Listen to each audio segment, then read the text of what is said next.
আসসালামু আলাইকুম ওয়া রাহমাতুল্লাহ। এমডিএম জব নিউজের পক্ষ থেকে সবাইকে স্বাগতম জানাচ্ছি।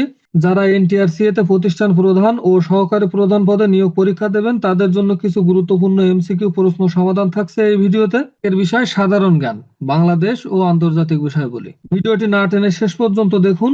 এই চ্যানেলে পরীক্ষার আগ পর্যন্ত উক্ত পদের জন্য সিলেবাস অনুযায়ী প্রশ্ন সমাধানের ভিডিও দেওয়া হবে। পরীক্ষার আগে সবগুলো ভিডিও দেখতে থাকুন, ইনশাআল্লাহ এখান থেকে কমন পাবেন। এই সিরিজের অনেকগুলো ভিডিও অলরেডি পাবলিশ করা হয়েছে। এই ভিডিওর ডেসক্রিপশনে সবগুলো ভিডিও লিংক দেওয়া আছে, সেখান থেকে ভিডিওগুলো দেখতে শুরু করুন। এবং এই চ্যানেলে প্রতিষ্ঠান প্রধান ও সহকারী প্রধান নিয়োগ প্রস্তুতি নামক একটি প্লেলিস্ট পেয়ে যাবেন। প্লেলিস্টে সবগুলো ভিডিও পর্যায়ক্রমে আপলোড করা হবে। চাইলে প্লেলিস্টে সেভ করে রাখতে পারেন যাতে কোনো ভিডিও মিস না হয়।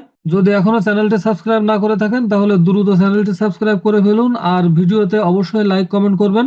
ভিডিও কেমন হলো কমেন্টে জানাবেন। যদি কোনো পরামর্শ থাকে তাহলে অবশ্যই বলবেন। যেহেতু আপনারা সবাই শিক্ষক, চলুন কথা না বাড়িয়ে আজকের ভিডিও শুরু করি। দহগ্রাম ছিটমহল কোন জেলায় অবস্থিত? লালমনিরহাট। দহগ্রাম ছিটমহল লালমনিরহাটে অবস্থিত।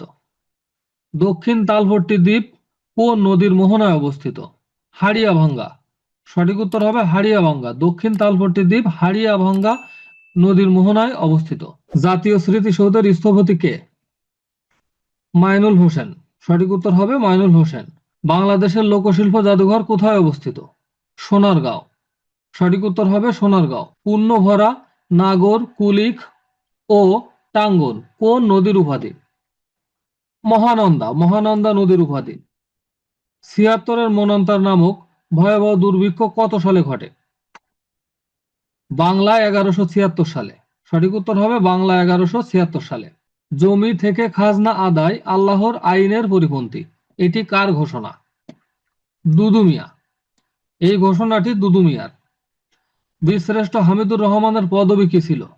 সিপাহী। বীরশ্রেষ্ঠ হামিদুর রহমানের পদবী ছিল সিপাহী। যমুনা নদী কোথায় পতিত হয়েছে? পদ্মায়। যমুনা নদী পদ্মায় পতিত হয়েছে। বাংলাদেশের সবচেয়ে উত্তর অঞ্চলের জেলা কোনটি?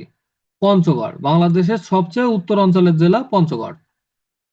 বাংলাদেশের সংবিধান সর্বপ্রথম কোন তারিখে গণপরিষদে উত্থাপিত হয়? ১২ অক্টোবর ১৯৭২। ১৯৫২ সালে তৎকালীন ভাষা আন্দোলন কিসের জন্ম দিয়েছিল? এক নতুন জাতীয় চেতনার। সঠিক উত্তর হবে এক নতুন জাতীয় চেতনার।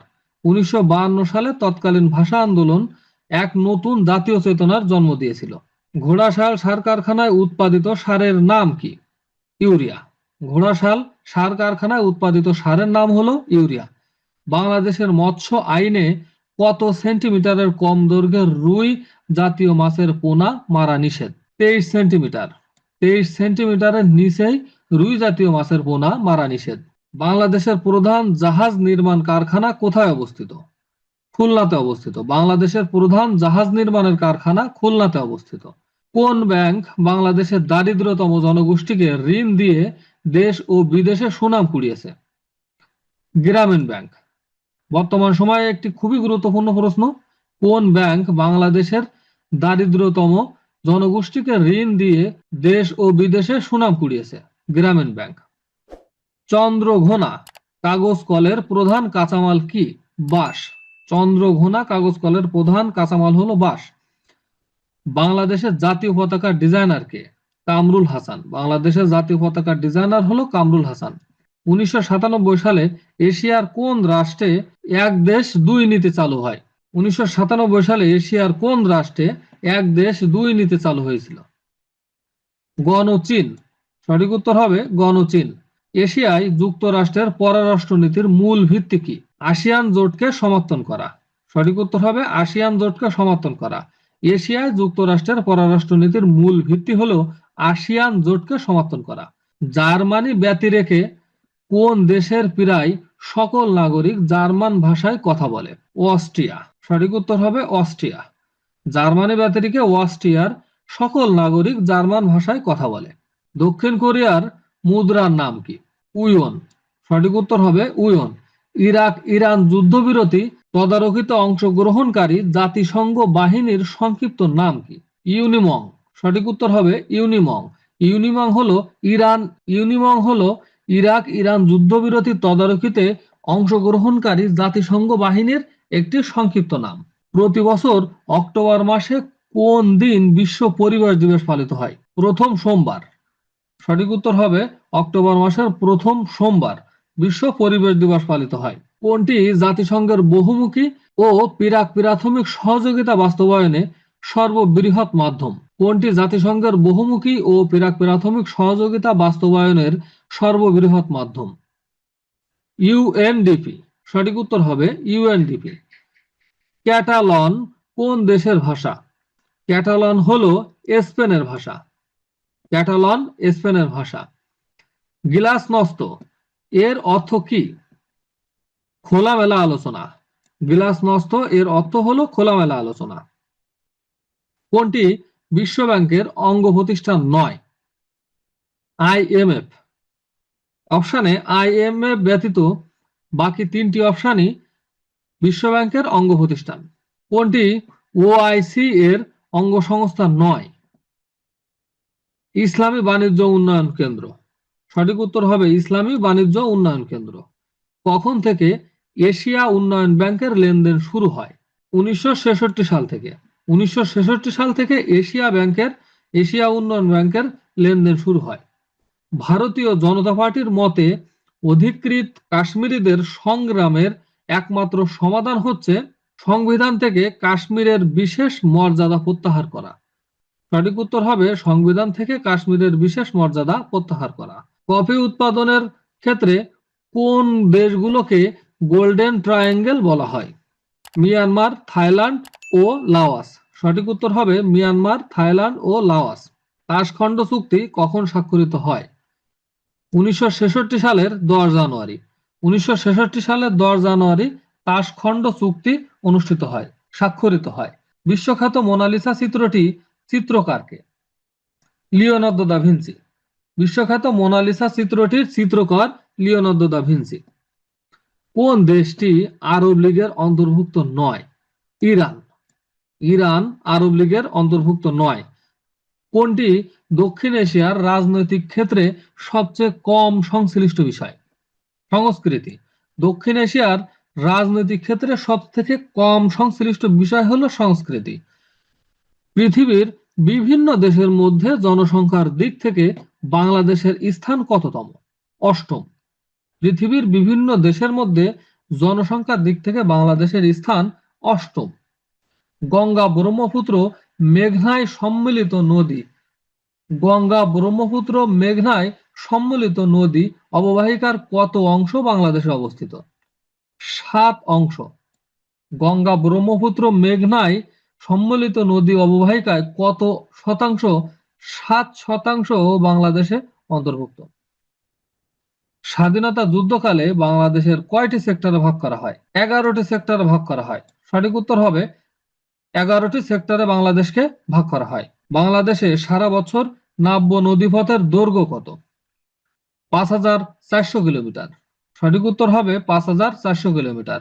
বাংলাদেশের সারা বছর নাব্য নদীপথের দৈর্ঘ্য 5400 কিলোমিটার। বাংলাদেশের জিডিপিতে কৃষি খাতের অবদান কত শতাংশ? 13.47%। বাংলাদেশের জিডিপিতে কৃষি খাতের 13.47% অবদান আছে। বাংলাদেশ ও মিয়ানমার কোন নদী দ্বারা বিভক্ত? নাফ নদী দ্বারা বিভক্ত। বাংলাদেশ ও মিয়ানমার নাফ নদী দ্বারা বিভক্ত হয়েছে। কোন নেতা ফরাইজি আন্দোলনের নেতৃত্ব দেন? হাজী শরিয়তুল্লাহ। সঠিক উত্তর হবে হাজী শরিয়তুল্লাহ। হাজী শরিয়তুল্লাহ ফরাইজি আন্দোলনের নেতৃত্ব দেন। তেঁতুলিয়া কোন জেলায় অবস্থিত? পঞ্চগড়ে অবস্থিত। তেঁতুলিয়া পঞ্চগড় জেলায় অবস্থিত। কে বাংলার রাজধানী ঢাকা থেকে মুর্শিদাবাদে স্থানান্তরিত করেন? নবাব মুর্শিদ কুলি খাঁ। সঠিক উত্তর হবে নবাব মুর্শিদ কুলি খাঁ। বাংলার রাজধানী ঢাকা থেকে মুর্শিদাবাদে স্থানান্তরিত করে নবাব মুর্শিদ কুলি খাঁ। 1905 সালে নবগঠিত প্রদেশের প্রথম লেফটেন্যান্ট গভর্নর ছিলেন বামফিল্ড ফুলার। সঠিক উত্তর হবে বামফিল্ড ফুলার। 1905 সালে নবগঠিত প্রদেশের প্রথম লেফটেন্যান্ট গভর্নর ছিলেন বামফিল্ড ফুলার। হিমছড়ি কোন শহরের নিকট অবস্থিত? কক্সবাজারে। হিমছড়ি কক্সবাজার শহরের নিকটে অবস্থিত। বাংলাদেশের কোন জেলাকে 360 আউলিয়ার দেশ বলা হয়? সিলেট জেলাকে 360 আউলিয়ার দেশ বলা হয়। বাংলাদেশের পানি সম্পদের চাহিদা সব থেকে বেশি কোন খাতে? কৃষি খাতে। কৃষি খাতে বাংলাদেশে পানি সম্পদের চাহিদা সব থেকে বেশি। বাংলাদেশ নিচে উল্লেখিত কোন সময়ের জন্য জাতিসংঘ নিরাপত্তা পরিষদে অস্থায়ী সদস্য নির্বাচিত হয়েছিল? 1979 থেকে 80 সাল। 1979 থেকে 80 সালে। বাংলাদেশের মোট রপ্তানি আয়ে রেডিমেড গার্মেন্টসের অংশ কত? 83.5%। বাংলাদেশের মোট রপ্তানি আয়ের রেডিমেড গার্মেন্টসের অংশ হল 83.5%। বাংলাদেশ জাতীয় সংসদের নির্ধারিত আসনে মহিলা সদস্যের সংখ্যা কত? 50টি। নির্ধারিত আসনে মহিলা সদস্যের সংখ্যা 50টি। সেন্ট মার্টিন দ্বীপ এর অপর নাম কি? নারিকেল জিঞ্জিরা। সেন্ট মার্টিন দ্বীপের অপর নাম নারিকেল জিঞ্জিরা। বাংলাদেশের ভূ উপগ্রহ কেন্দ্রের সংখ্যা কয়টি? 4টি। বাংলাদেশে ভূ উপগ্রহ কেন্দ্রের সংখ্যা 4টি। গ্রিনিচ মান সময় অপেক্ষা বাংলাদেশ সময় কত ঘন্টা আগে? গ্রিনিচ মান সময় অপেক্ষা বাংলাদেশ সময় কত ঘন্টা আগে? 6 ঘন্টা আগে। আকাবা কোন দেশের সমুদ্র বন্দর? আকাবা হলো জর্ডানের সমুদ্র বন্দর। রিয়েল কোন দেশের মুদ্রার নাম? ব্রাজিল। রিয়েল ব্রাজিলের মুদ্রার নাম। নিম্নের কোন আন্তর্জাতিক সংস্থার সদর দপ্তর বাংলাদেশে অবস্থিত? আইজেএসজি। সঠিক উত্তর হবে আইজেএসজি। ওয়াল স্ট্রিট কোথায় অবস্থিত? নিউ ইয়র্কে। ওয়াল স্ট্রিট নিউ ইয়র্কে অবস্থিত। ইসলামী উন্নয়ন ব্যাংকে আইডিবি দেয় বাংলাদেশের চাঁদার হার কত? 10 মিলিয়ন ইসলামিক দিনার। সঠিক উত্তর হবে 10 মিলিয়ন ইসলামিক দিনার। বিশ্ব ব্যাংক এর কোন অঙ্গ সংগঠনটি সফট লোন উইন্ডো নামে পরিচিত? আইডিএ। আইডিএ হলো বিশ্ব ব্যাংকের একটি সফট লোন উইন্ডো। আফ্রিকা মহাদেশের মানচিত্রে হর্নস অফ আফ্রিকাতে কোন দেশটি অবস্থিত? ইথিওপিয়া। সঠিক উত্তর হবে ইথিওপিয়া। নিচের কোন তারিখে পিএলও ইসরায়েল পারস্পরিক স্বীকৃতি দলিলে স্বাক্ষর করে? 13 সেপ্টেম্বর 1993। 13 সেপ্টেম্বর 1993-তে পিএলও ইসরায়েল পারস্পরিক স্বীকৃতি দলিলে স্বাক্ষর করে। রিও ডি জেনেরিওতে অনুষ্ঠিত ধরিত্রী সম্মেলনে কত দেশের প্রতিনিধি অংশগ্রহণ করেছিল? 179টি দেশের প্রতিনিধি অংশগ্রহণ করেছিল। ক্লাব অফ ভেনা কি? একটি বিশ্ব উন্নয়ন সংক্রান্ত গবেষণা প্রতিষ্ঠান। জাতিসংঘ আদিবাসী ভাষা বর্ষ হিসাবে কোন সালকে ঘোষণা করেছে? 2019 সালকে। 2019 সালকে জাতিসংঘ আদিবাসী ভাষা বর্ষ হিসাবে ঘোষণা করা হয়েছে। 1993 সালে জাতিসংঘের তত্ত্বাবধানে কম্বোডিয়ার অনুষ্ঠিত নির্বাচনে কোন দল বিজয়ী হয়েছে? ফুন সিনপেক। সঠিক উত্তর হবে ফুন সিনপেক। নিচের কোন দেশটি গ্রুপ অফ 7 অর্থাৎ G7 এর সদস্য নয়? সুইডেন। সুইডেন G7 এর সদস্য নয়। বিশ্বের কোন শহর নিষিদ্ধ শহর নামে পরিচিত? লাসা। লাসা শহরটি বিশ্বের নিষিদ্ধ শহর নামে পরিচিত। লেগ অফ আরব স্টেটের বর্তমান সদর দপ্তর কোথায় অবস্থিত? কায়রো। কায়রোতে অবস্থিত। দ্য ইউনাইটেড নেশন ইউনিভার্সিটি কোন শহরে অবস্থিত? টোকিওতে। দ্য ইউনাইটেড নেশন ইউনিভার্সিটি টোকিওতে অবস্থিত। ভিডিওটি শেষ পর্যন্ত দেখার জন্য আপনাকে অসংখ্য ধন্যবাদ। এই সিরিজের সবগুলো ভিডিও দেখতে এই ভিডিওর ডেসক্রিপশনে দেওয়া লিঙ্কগুলো ফলো করুন এবং এই চ্যানেলে প্রতিষ্ঠান প্রধান ও সহকারী প্রধান নিয়োগ প্রস্তুতি নামক একটি প্লেলিস্ট পেয়ে যাবেন। সেখানে পর্যায়ক্রমে সবগুলো ভিডিও আপলোড দেওয়া হবে। পরীক্ষার আগে এখান থেকে ভিডিওগুলো দেখতে থাকুন, ইনশাআল্লাহ এখান থেকে কমন পাবেন। আজকের মতো বিদায় নিচ্ছি। আসসালামু আলাইকুম ওয়া রাহমাতুল্লাহ।